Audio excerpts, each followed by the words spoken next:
Hello and hey there, you amazing interior design professional. I'm so glad you're here. I'm Kimberley Seldon, and this is Business of Design. Yeah, it's a business. It's fun sometimes, right? But ultimately, it's a business. And what a business it is, huh? So dynamic, so challenging, so fast-paced. I love it. I love it. But I love less some of the situations I find myself in where I have to act contrary to my nature. That's what I've been thinking about this past month. KSDG has had a very challenging month in some ways, and you're going to hear about some of the situations. Nothing horrible. It's just, gosh, why can't you just do what you're supposed to do and follow the script that I've got in my head for you, right? So I've been thinking, as I said this month, about how it gets easier over time to be assertive, to state your boundaries and stick with them because you practice it, right? The more I do it, the more I feel confident I'm able to do it. We hear from you guys too, right? That when someone tells you a different way to maybe tackle a part of your project that sounds better, it can still be hard to actually make the changes because I get in a rut and a groove so easily. Once I've done something several times, once I've practiced something a certain way multiple times, I'll just stick with that way. Even if I know it's not the ideal way, I'll stick with that way because I don't have time or energy to push myself to try something new. So that's what we're going to talk about. I get good at what I practice. So what am I practicing on a daily basis, right? Am I practicing being assertive in a positive, strong manner with clients, with trades, with vendors, with staff? Am I practicing saying no, full stop? That doesn't work for us. Experience has shown me that is not the best way to approach this situation. Or, because it cuts both ways, right? Have I been practicing, well, okay, I know that isn't the best way, but let's do it your way. I'm too tired to fight. Whatever it is I'm practicing, I am going to get good at it. I'm going to tell you what I've been practicing these days. Some good, some not so good.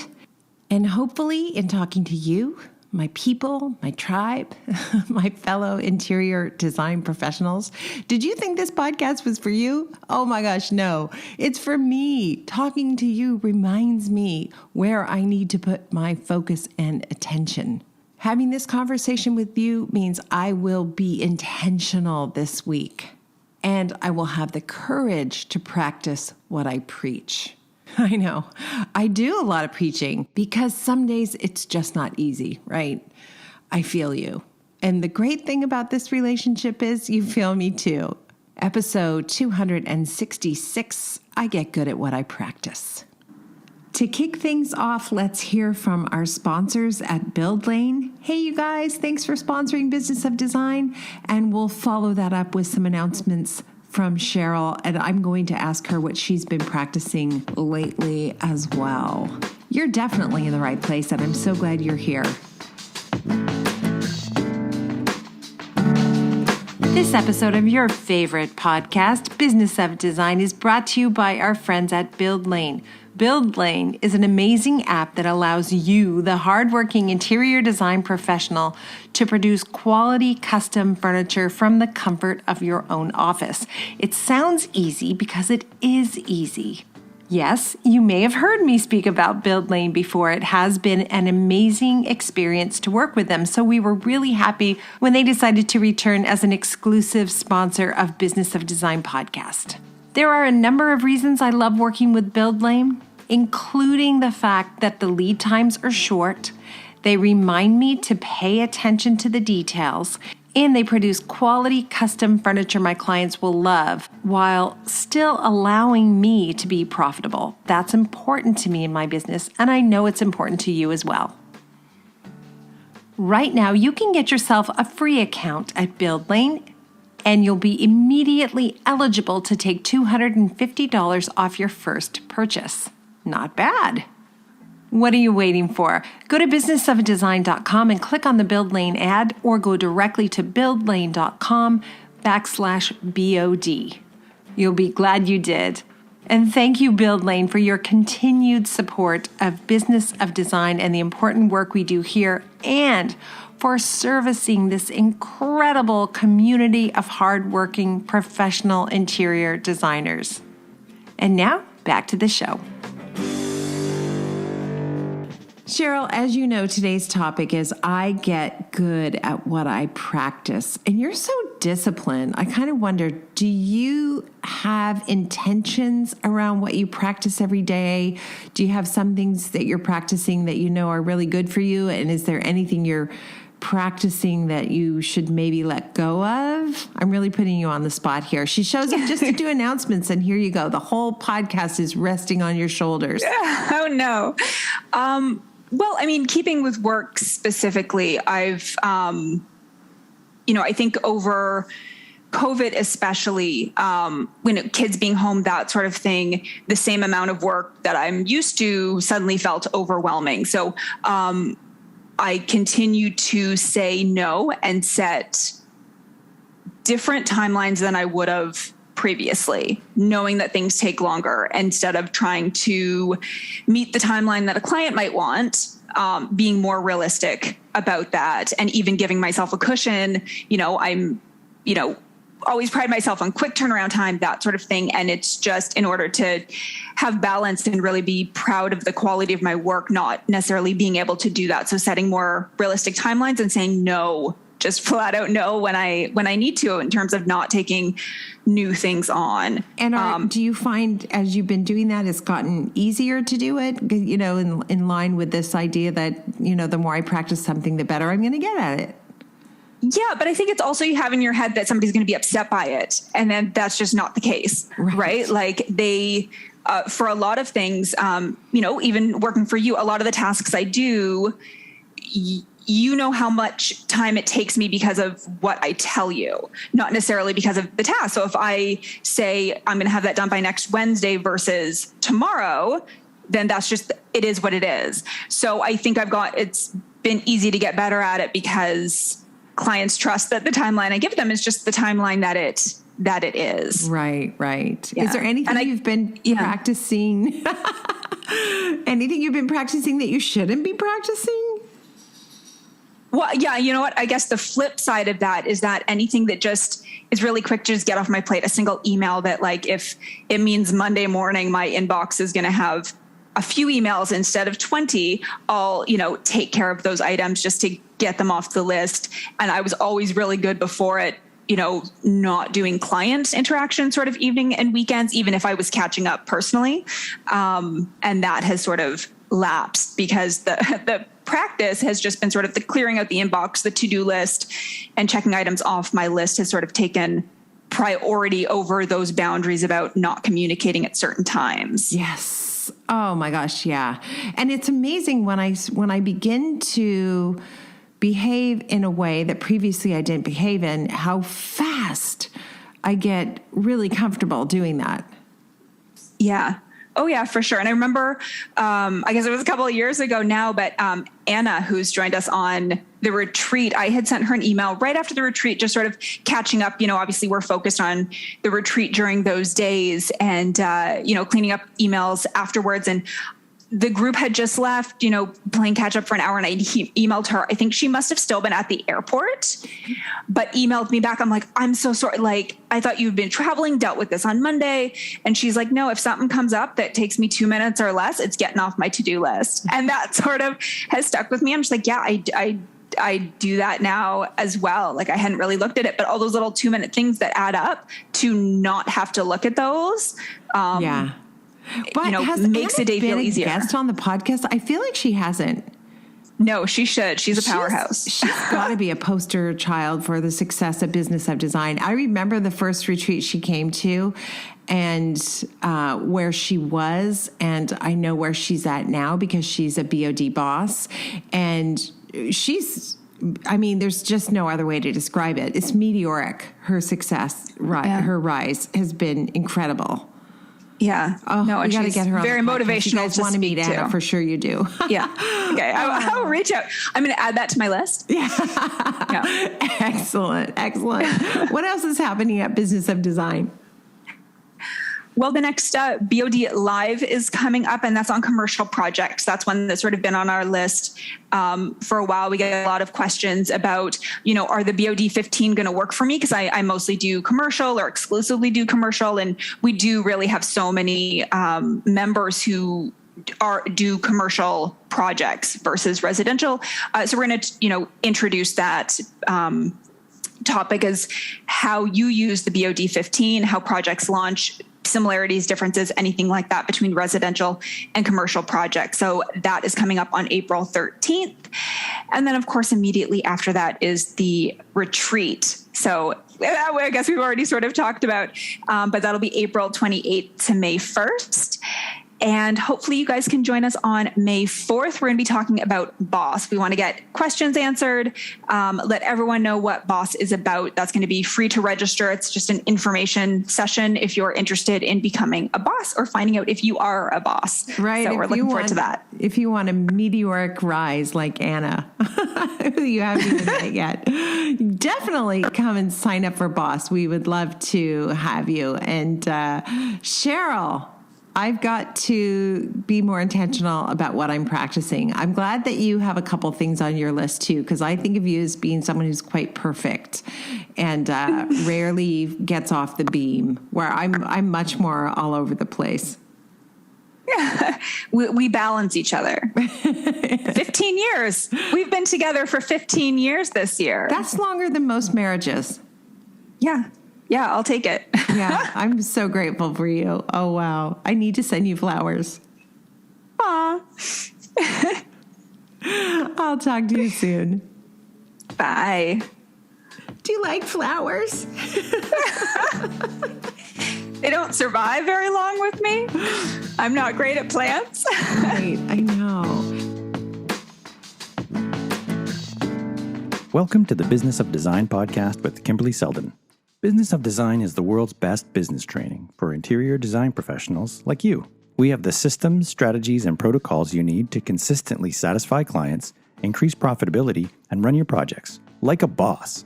Unlike traditional coaching, BOD is a fast track to immediate results. Don't try to do this alone. Join today and you'll have access to hundreds of targeted training modules, plus member perks like BOD Live events, member-only podcasts, preferred pricing, and the support of an engaged community of peers. We all know design matters. At Business of Design, we think designers matter too. Like so many of our conversations, I love to process what's happening for me in my work life with all of you.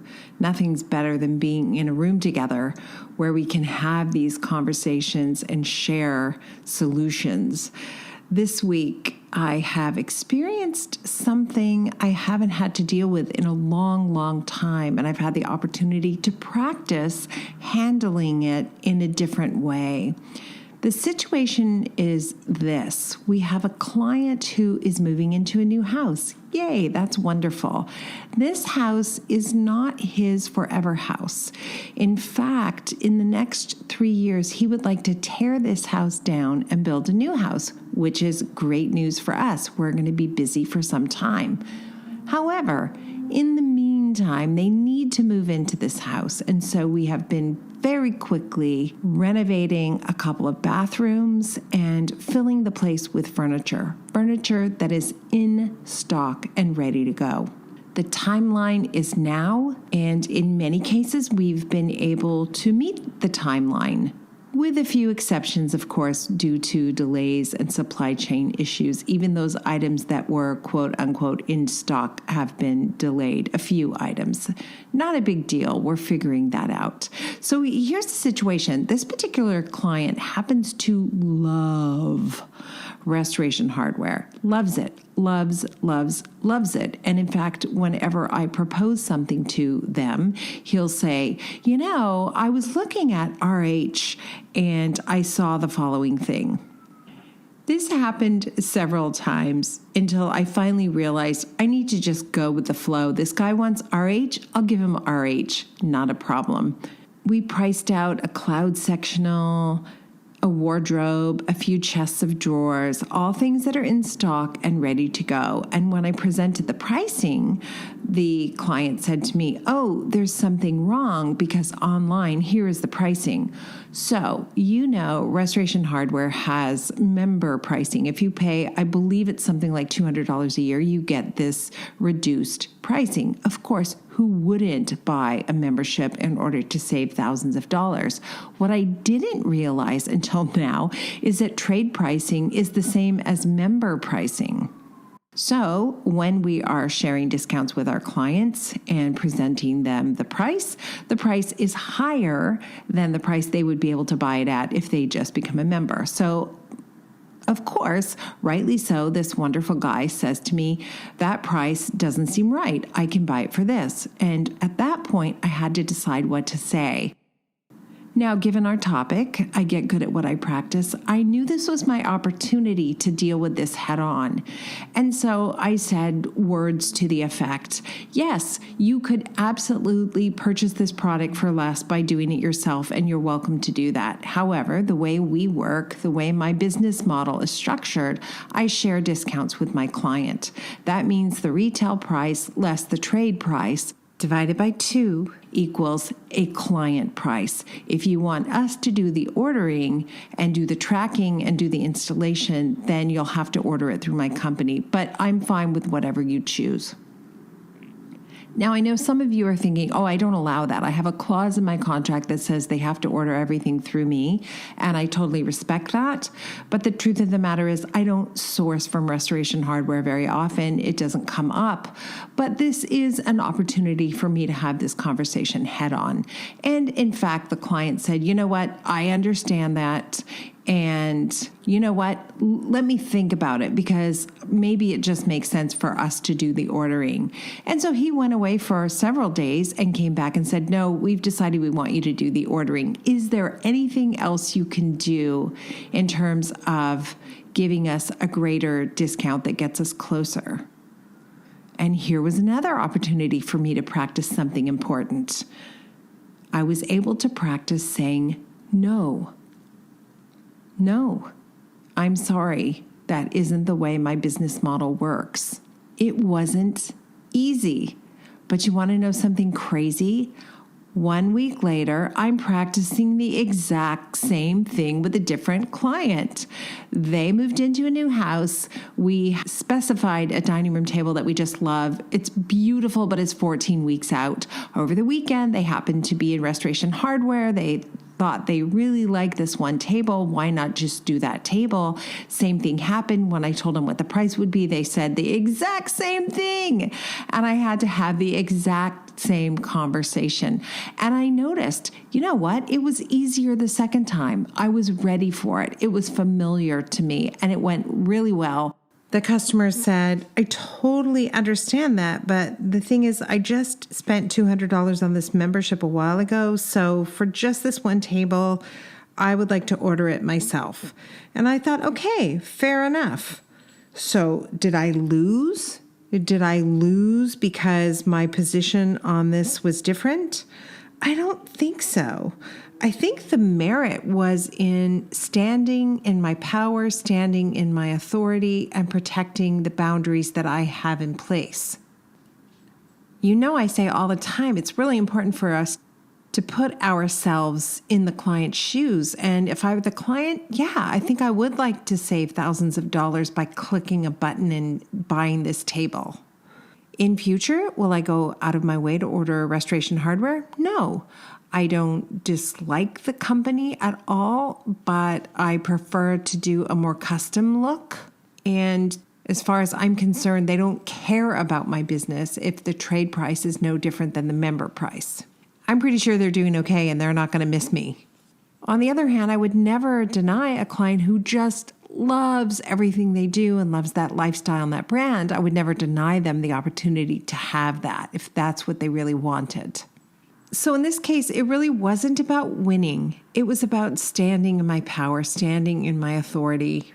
And I don't think perfection, right? Practice makes perfect. I don't think perfection is the goal when I'm practicing a new behavior. I think the goal is greater clarity, greater confidence, and strength. Characteristics and attributes that protect me and my business. So I feel good about the situation. And the more I handle tricky situations directly without justifying my choices beyond, this is my business model, this is how I earn a living, the more confidence I feel as a business owner. And that's actually what made me think of this topic. There are so many times where we're in a situation and it seems challenging, and especially when I was younger, it felt like I can't do this. I would just cave. And I would have said, for sure, 15 years ago, I would have said, oh, no problem. We'll do the ordering and we'll just pass the entire discount on to you. But today I know that my business doesn't stay healthy if I practice that behavior. So there's two things I was able to practice in the last few weeks: saying no and being really clear, this is my business model, this is how it works, and standing my ground. Something else I was able to practice this past month, I think I shared a little bit about this on a previous podcast, the chandelier. I found a chandelier which is absolutely perfect for our clients, and I think I initially told you it was $60,000. I was totally wrong. That chandelier is too large. They had another size, so it was $37,000. Now this is laughable because I got to tell you, $37,000 for a chandelier is still a lot of money, but it's not 60. So anyway, the $37,000 chandelier. I believe we put a picture of it in the show notes, but if we didn't, we will this time. It's stunning. It's perfect for their house. I did the presentation. They both went, oh my gosh, wow, hadn't thought about something like that. Yada, yada, yada. The presentation is complete. The clients need a couple days to think it over. We circle back and she says, ixnay on the $37,000 chandelier, and they need to cut some of the budget. What are my suggestions? So we went through the presentation. I made some suggestions that were pretty easy. There was a powder room that had a Holly Hunt wallpaper that was like $15,000. That seemed like a pretty easy cut. We'll do a beautiful dark paint color in there, and that's a $15,000 savings right off the bat. We lost Gracie wallpaper in the bedroom, which broke my heart because I really, really, really wanted it. But that's okay. I completely understood that the expense of that would have compromised other decisions. So that was an easy one. So we were relatively easily able to shave $100,000 off. And then it came time to talk about the chandelier. I was able to practice doing something that I coach people to do all the time. Stay in your choice. Stay in your confidence. Stay in your expertise and make a case for what you presented. So I explained to my client that out of everything on the main floor, this will be the piece that everyone will notice and comment on.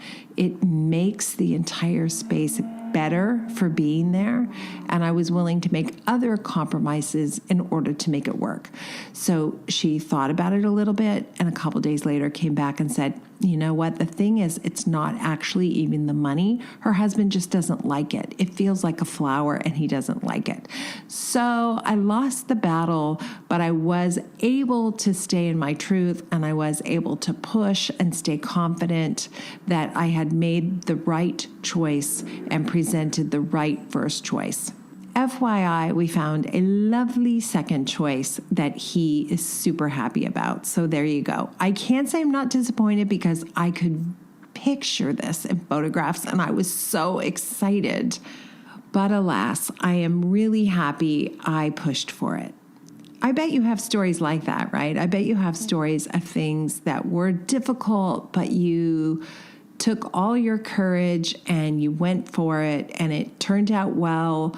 or you lost, but you felt great about how you behaved, which is so different than how I would feel in the past when somebody would say, "Are you sure? I'm not sure about that." And I go, "Oh, well, you could also do this or this or this or this," and thereby confuse the client totally. I love when I feel confident. I don't always feel confident in every single choice I make. I have to admit that.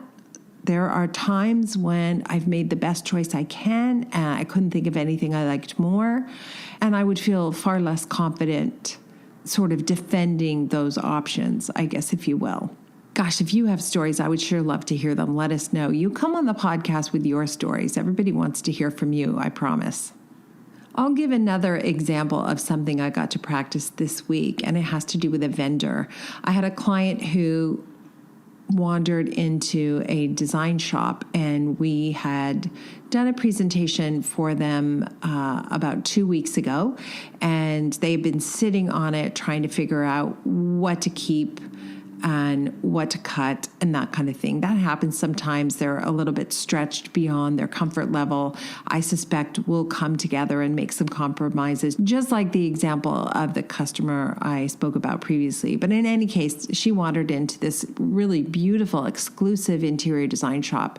Now, this shop is very familiar working with trades. I would say at least 50% of their sales come from interior design professionals, and we had already proposed some items to this client.